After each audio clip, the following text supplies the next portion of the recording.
Welcome. Have you ever wondered if you should turn your rental into your personal residence? And I mean ownership. Well, today's video, we are talking about lease to own, rent to own, right? So if you're not familiar with this concept, it's you test driving a property whereby you're planning to purchase it before your lease expires. So I'll share some pros, cons, my recommendations, and some story time in between y'all. So stay tuned to the very end. Welcome back on this episode. And on today's episode, like I mentioned earlier, we are talking about lease to own. What is lease to own, Grace? Thanks for asking. Lease to own is a way of you agreeing to rent a property with the hopes of purchasing it before your lease expires. I like this concept because sometimes we stay in apartments or rentals for years thinking, maybe I don't have no credit. I can't qualify to purchase a home. Maybe it's the income. Maybe it's this. Maybe it's so many reasons. Stayed in a property for 7 years before. And we kept saying, we'll leave next year. We'll leave next year. When we looked up, it was 7 years later. And we got evicted, y'all. So if we didn't get evicted, we would probably still be in that apartment. I'm sorry, y'all. Because that's how terrible my experience was. Okay? Because when I was dealing with a few things at the time. You see, my partner was like anti-moving.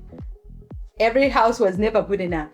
And I was like, I know I don't have the best credit. I know I don't have the best income. I know I don't have nothing really, but I really wanted to purchase a home. So I'd reach out to all these people who put their properties as lease to own, and I would call, how much for the down payment? When can I move in?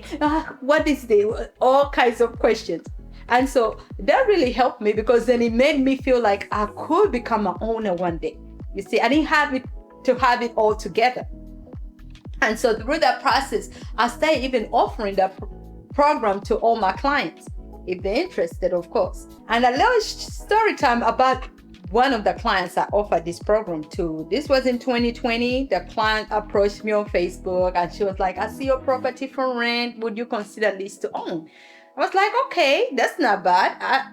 I don't mind. You see, we can make it work.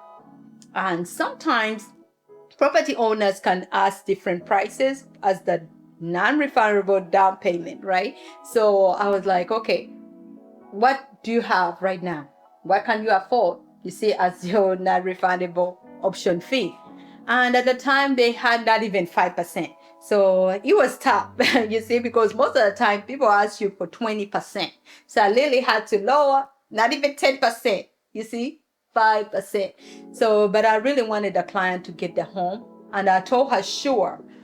We got into this contract where she was supposed to lease the property for 3 years. And after those 3 years, she would literally purchase the property. And actually before the 3-year mark, because in the contract, it said whatever the month was up to 3 years of the next the 3-year mark. Not many people go through this program. In fact, statistics show that over 90% of people don't go through with the program. It could be one reason or another, but I would say for sure for this particular client, I think she lost the initial energy and goal and vision she had initially. I think she must have lost that along the way because initially she was so excited to work on her credit. She didn't have any credit. She didn't have any debt, which is understandable. But I was telling her, I understand, but you need to start building your credit. You see, in America, if you have to get pre-approved, if you don't have all 100% of your funds, you need to have some kind of credit.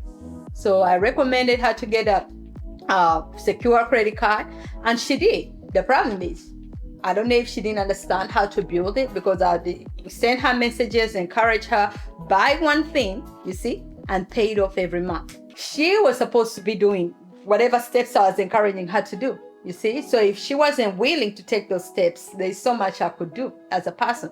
And even for home buyer seminars, several times they encouraged her to come to the home buyer seminars. Do you think she showed up? No, she unfortunately did not show up. So that's a little discouraging because I really knew that she was so excited to purchase her first home, especially for her family. But oh well, it didn't work out, and we got the property back because at the end of the lease, of course, I talked to her and she agreed to leave after a certain date, and that's how we were able to get the property back, and she forfeited whatever option fee she had initially deposited. So I felt really bad because I really was hoping she would go through with it.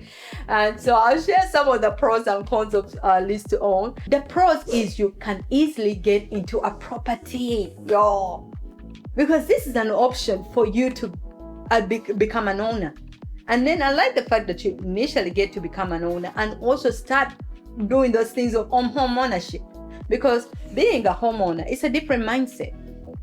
It's not the same mindset as a tenant, where the tenant is calling somebody, come fix this, come. No. Here you get to fix most of these items.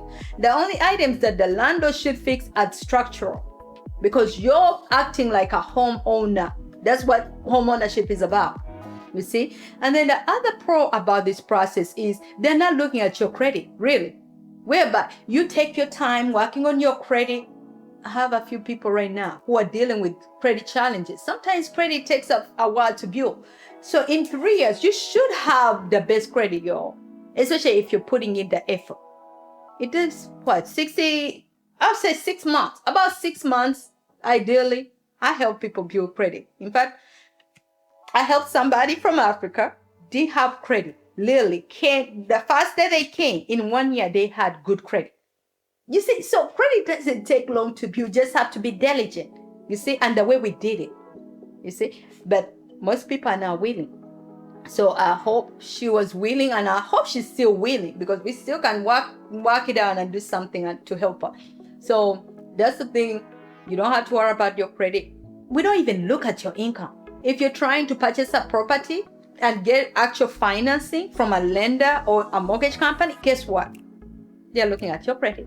They're looking at your income. They're looking at each and everything. Here, we don't even care about your income, which sometimes they say it's good to look at the income, because of course you need to have reserves and some income for you to be able to qualify. However, in 3 years, I tell people, even if you don't have a job right now and you get into this home and start making those payments, in the last 2 years, make sure you have at least a consistent way of paying your bills, because then the lenders are looking at that. And it doesn't have to be the most income. It's something, but it's better than not having something consistent, you see? Even if you're 1099, because if you're 1099, most times it's like you're self-employed, and then they really need to know exactly how you make, you see? Because then it varies from year to year. But these 2 years give you time to work on that, whereby at least you have a consistency, and then you're able to qualify for that particular home. So income is not really an issue, which is also a pro. The other thing about lease-to-own, which I like, is you stay in this area, and if you don't like it, you get to choose not to buy it there, you see? Because sometimes we move into an area and we're not sure, do I buy a property outright? And then you might buy, and then maybe your job moves, or whatever happens, right? So if you purchase this property through lease-to-own, at least you're here for a certain amount of time. And then if you don't like it, you can choose to get out of it, or you can even discuss with your landlord to see how you can negotiate, you see, getting your money back or getting the property or whatever you all decide to negotiate. But at least you stayed in an area and you're familiar if you want to stay there or you don't, instead of just purchasing right away. Another good thing about lease-to-own, which I really love and commend people who actually go through the program, I would say, is you get to lock in the price. So for that particular client of mine who reached out to me that summer of 2020, you all know we were going through COVID. You see, we were going through a pandemic. That means everybody was like on their tiptoes. We were all scared, don't know what's going on. And then the prices were not the same as they are now. So I'll give you a good example. For this particular property, literally the property was worth about $140. So $140. Right now, do you know how much the property is worth? Over $200,000. So she could have had equity built in, because then when we agreed to this lease-to-own, Lily wasn't even going to make anything off of it. I was giving it to her for whatever the market rate was for that time. I didn't think, because sometimes property owners and landlords, they might give you another, put in at least an added amount in there, 25,000 or 30,000 or 50,000, because they're doing the buyer a favor. I literally did not do that. If I had done that, you literally would see that I had put it for 145,000. I wasn't gonna get nothing out of it, and I wanted her to get it. The property now offer 200,000. So guess who gets to keep the equity?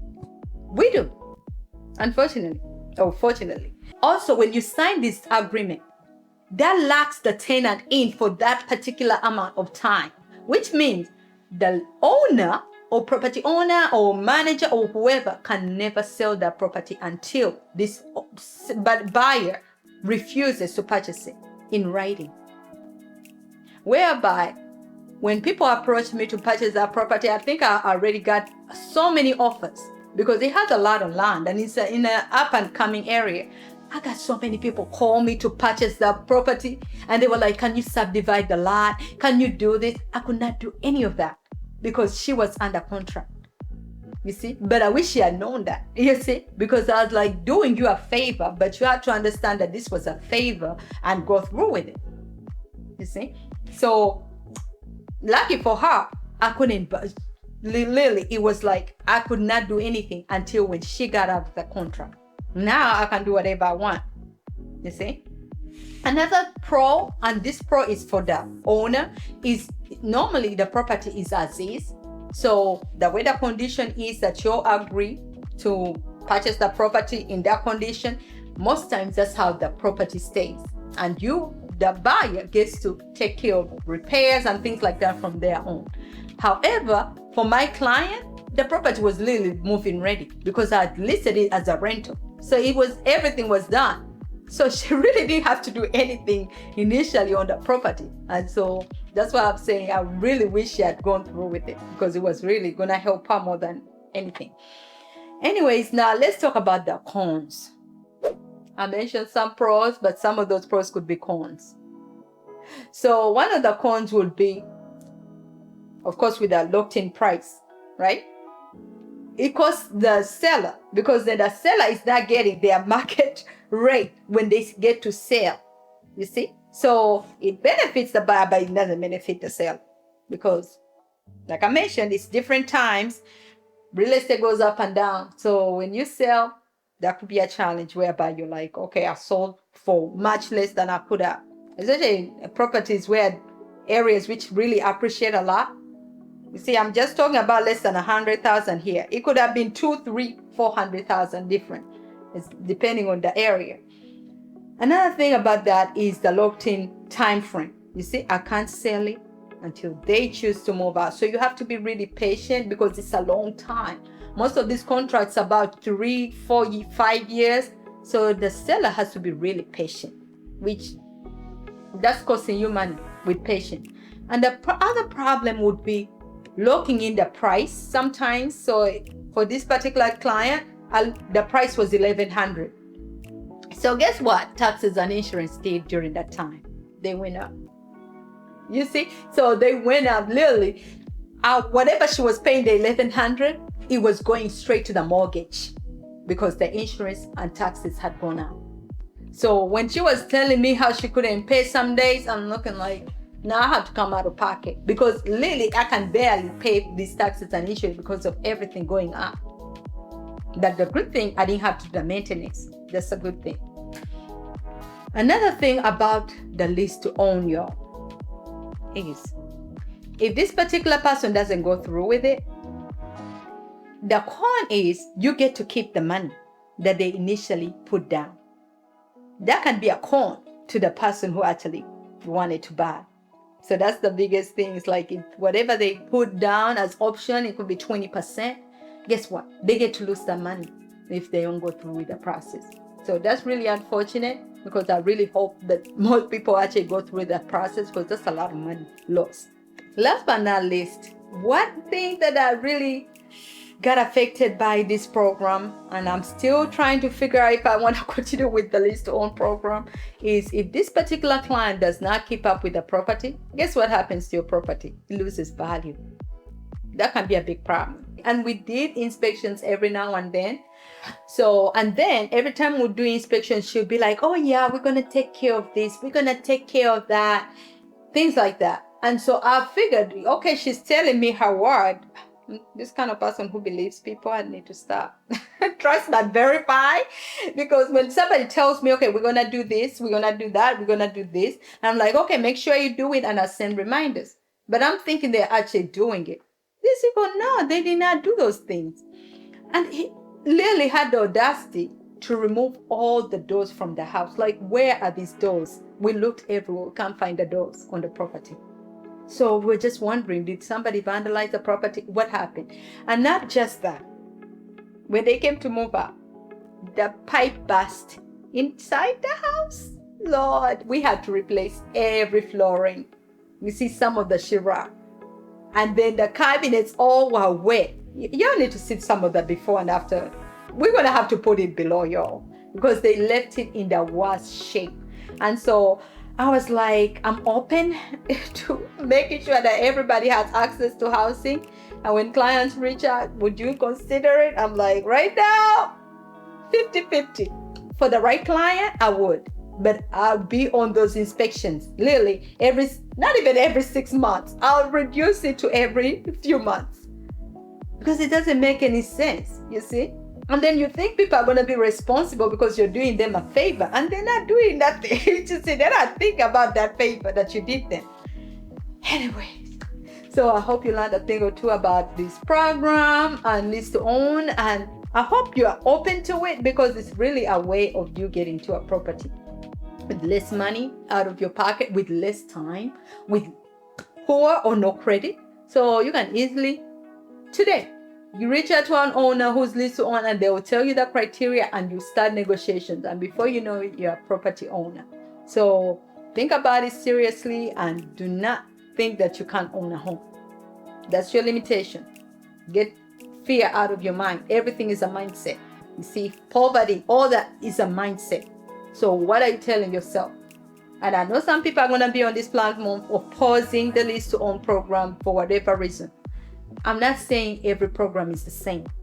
I've offered it. I have documentation to prove that I've offered it. It's just that the client has to be willing and also, you see, make it work for them as much as I want it to work for them.